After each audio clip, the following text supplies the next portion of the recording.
Oke teman-teman, selamat datang di Nol Wijaya. Kita akan membahas sedikit-sedikit tentang kekurangan dan kelebihan dari NMAX News 155. Ini dia. Yang pertama, kita akan lihat dari segi kekurangannya ya teman-teman, karena ini pemakaian saya beli itu di sekitar tahun 2023 teman-teman, dan sekarang sudah tahun 2025, kira-kira 2 tahun ya teman-teman ya. Jadi kita lihat apa sih yang membuat motor ini masih terlihat nyaman plus dengan kekurangan-kekurangan yang ada. Ini dia teman-teman. Yang pertama adalah di bagian menurut saya di bagian kaki-kaki teman-teman. Untuk sok belakang itu kalau menurut saya sebenarnya nyaman-nyaman aja, tapi kayak agak sedikit kurang empuk gitu teman-teman ya. Apalagi kalau dipakai lumayan jauh, terus jalannya tidak rata atau berlubang, itu agak membuat kita terasa sedikit keras gitu loh di pantat, sakit gitu. Dan sebenarnya tidak terlalu masalah dengan sok belakang karena masih bisa ditolerir ya. Lalu kita akan pindah ke bagian sok depan teman-teman. Sok depan ini tergolong keras teman-teman ya.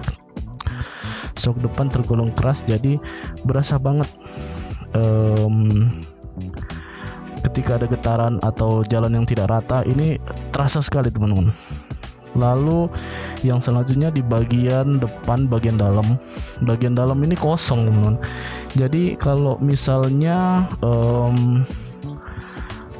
hujan atau lumpur pasti akan masuk ke dalam, dan itu susah sekali untuk dikasih bersih. Dibersihkan itu agak susah teman-teman. Lalu selanjutnya adalah bagian mika. Entah kenapa di bagian mika sebelah sini ini ada terjadi kayak retakan-retakan halus teman-teman. Apakah kualitas atau apa gitu saya kurang tahu, tapi selama ini saya tidak pernah mendapatkan kasus seperti ini teman-teman. Makanya kadang saya juga bingung, ini sebenarnya apa? Apakah kualitasnya yang kurang bagus ataukah memang karena kondisi panas? Ya kebetulan kan di Indonesia, khususnya di Merauke itu panasnya kadang nggak ngotak gitu teman-teman. Terus yang selanjutnya adalah mika bagian speedometer teman-teman. Nah kita kembali ke speedometer teman-teman. Mika di bagian speedometer ini entah kenapa nasibnya sama seperti yang ada di mika di stop lamp teman-teman. Kenapa ya di bagian mika ini, bagian yang bening ini itu dia sedikit retak-retak halus, sama terjadinya seperti yang ada di mika di bagian speedometer ini teman-teman. Entah kenapa ya, artinya untuk jadi tampilan jadi kurang oke gitu teman-teman. Apa ya, walaupun sebenarnya saya sudah beli yang baru, memang belum sempat dipasang karena waktunya juga nggak sempat ya.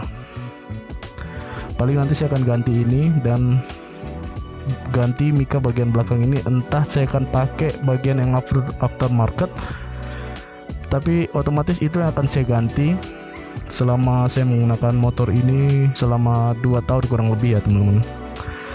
Lalu selanjutnya ada beberapa part-part yang saya sudah ganti. Di antaranya ada knalpot, saya menggunakan Rope One, sudah agak lama ya, agak sedikit karat-karat. Terus cover radiator saya pakai mereknya, saya pakai punya NSA. Lalu di sebelah sini saya juga copot bagian cover CVT, dan kebetulan ketika copot, nah ini juga yang agak jelek teman-teman.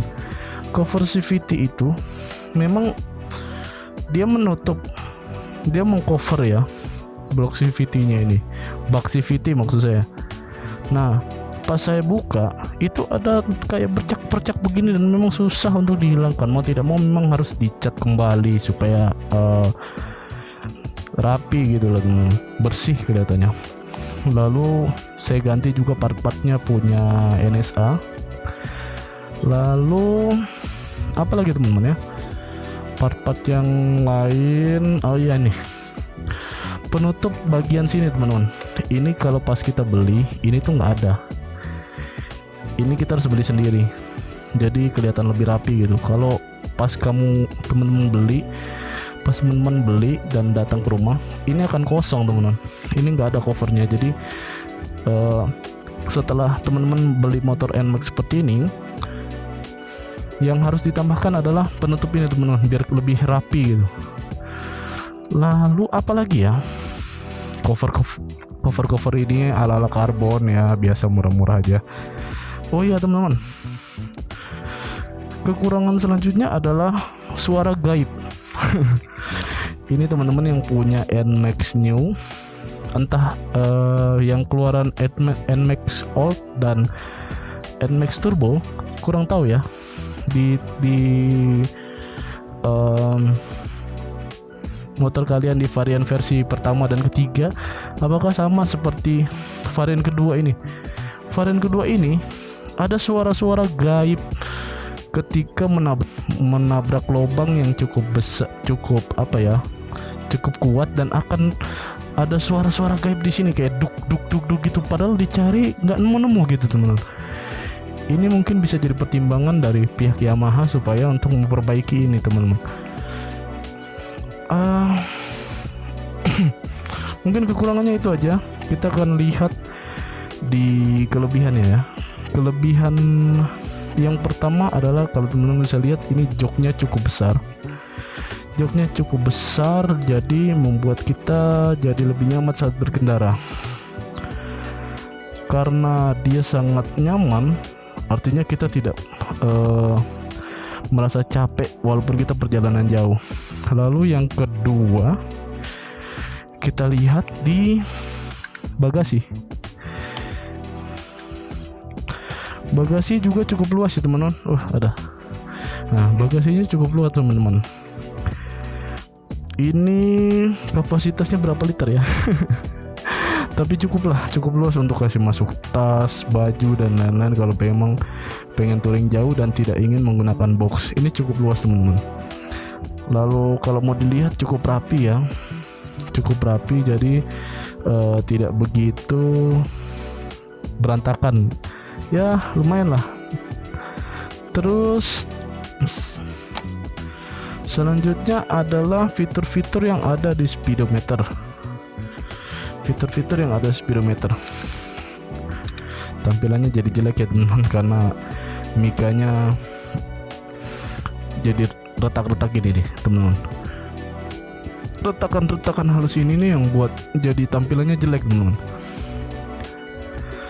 Dari speedometer ini untuk informasi dan segala macam di sini cukup lengkap ya. Jadi dari jam, terus ada trip 1, trip mana nih? Trip 2, baterai, indikator baterai. Ya itu aja kali ya. Tadi itu apa ya?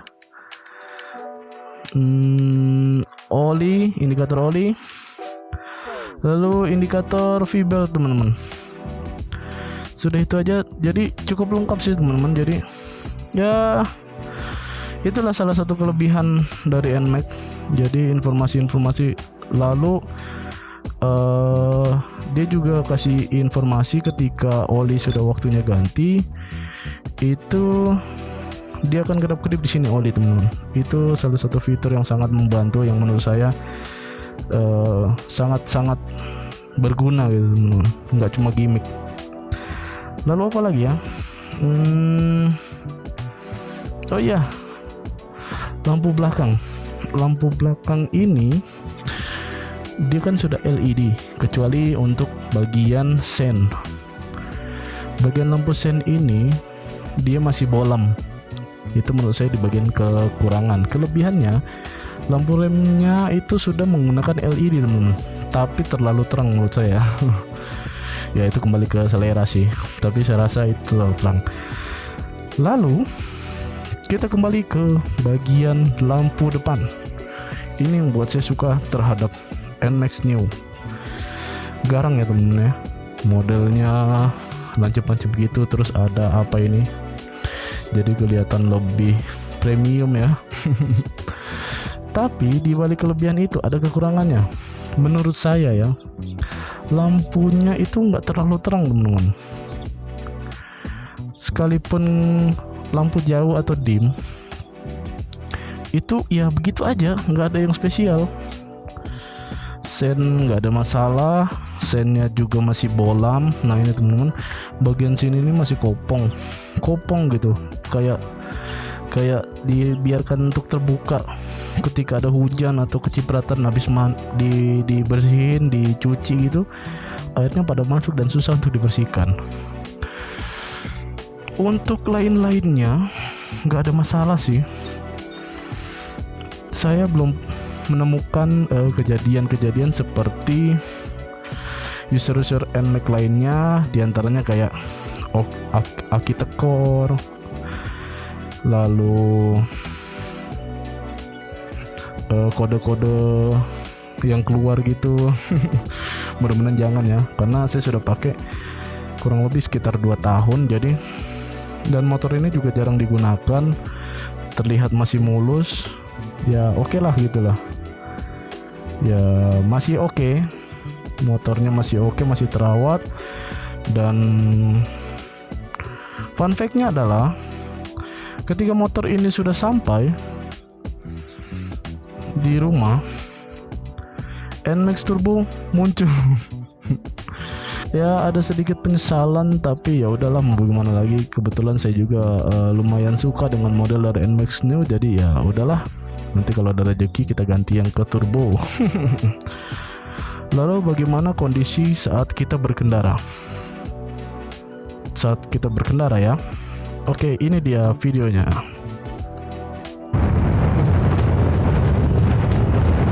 Oke teman-teman,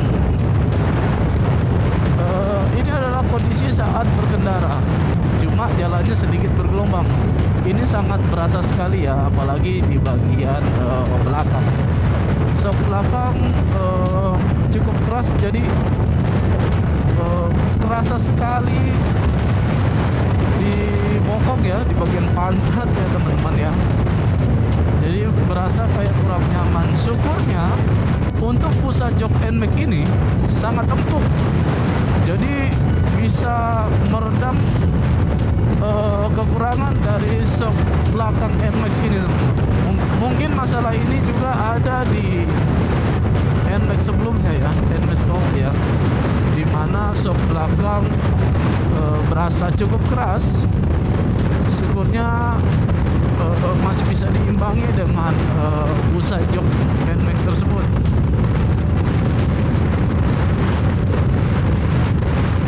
Nah kita akan coba di jalan raya teman-teman. Nah jadi untuk posisi riding, sabar, saya lewat dulu ya. Jadi untuk posisi riding di NMAX New 155 ini cukup nyaman ya teman-teman. Dengan tinggi badan saya 175 masih cukup merasakan, walaupun untuk diselonjorin di bagian atas, di bagian kaki bagian atas ini agak nekuk ya. Jadi masih cukup nyaman ya teman-teman ya. Terus selain itu juga ya teman-teman, di bagian kita jalan di bagian keramaian juga masih lumayan nyaman, tidak ada kendala. Walaupun motor ini cukup besar, lumayan gambut, dan kalau mau dibilang berat ya lumayan berat ya teman-teman ya. Masih terasa nyaman ketika kita dipakai buat jalan. Yang selanjutnya adalah motor ini cenderung lebih nurut sama ridernya, jadi ya nyaman-nyaman aja sih pakai motor ini. Apalagi tenaganya lumayan besar, jalan.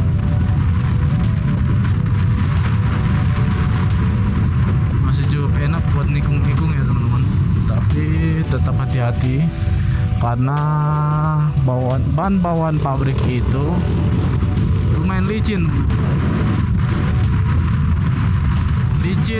dan berbahaya. Jadi menurut saya teman-teman ketika beli motor seperti ini atau pengen beli NMAX ini ya, karena tidak akan mungkin keluar lagi yang versi NMAX New ini, ketika beli second yang utamakan, wih bu, aduh, tiba-tiba langsung masuk saja seperti itu. Ada jalanan sangat kejam kalau di jalanan, teman. Nah, selain itu